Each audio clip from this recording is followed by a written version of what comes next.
તો સુરેન્દ્રનગરના વઢવાણ, જોરાવરનગર અને રતનપર સહિતના વિસ્તારોમાં ઉનાળાની શરૂઆતમાં જ પીવાના પાણીની ગંભીર સમસ્યા થઈ છે, જેમાં ધોળીધજા ડેમમાંથી સમગ્ર સૌરાષ્ટ્ર અને કચ્છને પાણી પૂરું પાડવામાં આવે છે, ત્યારે ડેમના કાંઠે આવેલા સુરેન્દ્રનગર શહેરમાં જ પાણી માટે પોકાર ઉઠ્યો છે।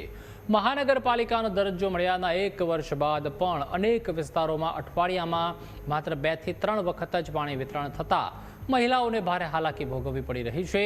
ત્યારે ખુદ પ્રભારી મંત્રીએ પણ સ્વીકાર્યું છે કે ધાંગધ્રામાં રોજ પાણી મળે છે, પરંતુ જિલ્લાના મુખ્ય મથક સુરેન્દ્રનગરમાં અઠવાડિયામાં માત્ર 2 દિવસ જ પાણી વિતરણ થાય છે। ત્યારે સ્થાનિકોએ દરરોજ પાણી આપવા માંગ કરી છે।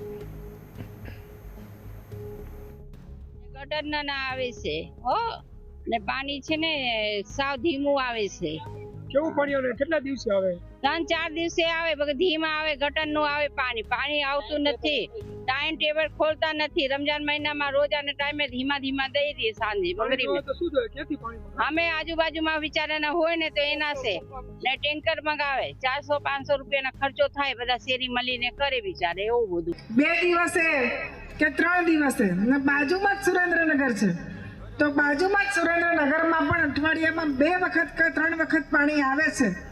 તો મેં પહેલો પ્રશ્ન નગરપાલિકાના કાઉન્સિલરોને પૂછ્યો કે ભાઈ પાણીની શું પરિસ્થિતિ છે, તો કે બેન અમારે ત્યાં રોજ પાણી આવે છે। એટલે એ માટે પણ જે આપણા વડીલ હતા આઈકે સાહેબ, એમણે એમના સમયમાં ખૂબ સારો પ્રયત્ન કરી અને જે અત્યારે 24 કલાક પાણી મળે અને રોજ પાણી મળે છે એવા પ્રયત્ન કર્યા હતા। એટલે એ પણ ખૂબ સારું કામ છે। મને કહેતા ખૂબ દુઃખ થાય છે કે છેલ્લા 1-1.5 વર્ષથી આપણે મહાનગરપાલિકાના જે ટેક્સીસ છે એ બધા ભરીએ છીએ, છતાં જે પ્રજાની હાલત છે એ ખૂબ ગંભીર છે, ખાસ કરીને મહિલાઓની, કારણ કે પાણીનું અહીંયા એટલી મોટી સમસ્યા છે। જ્યારે જોવા જઈએ તો આપણો જે ડેમ છે એ છલોછલ ભરેલો રહે છે, સૌરાષ્ટ્રમાં પણ એ પાણી પહોંચે છે, તો સુરેન્દ્રનગર જનતાને એટલો બધો અન્યાય કેમ?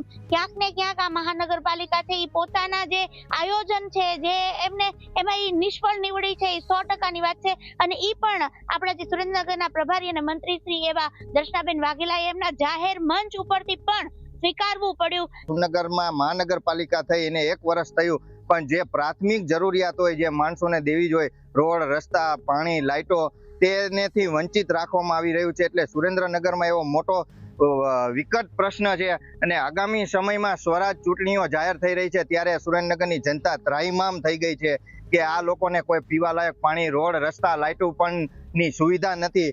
એટલે 1 વર્ષ થયું મહાનગરપાલિકા થઈ, માણસો પાસે ટેક્સ લેવામાં આવે છે, વેરા વસૂલવામાં આવે છે, પાણીના ટેક્સ વેરા ઉઘરાવવામાં આવે છે, પણ જે પ્રાથમિક જરૂરિયાત સુવિધાઓ આપવામાંથી મહાનગરપાલિકા વંચિત રહી છે।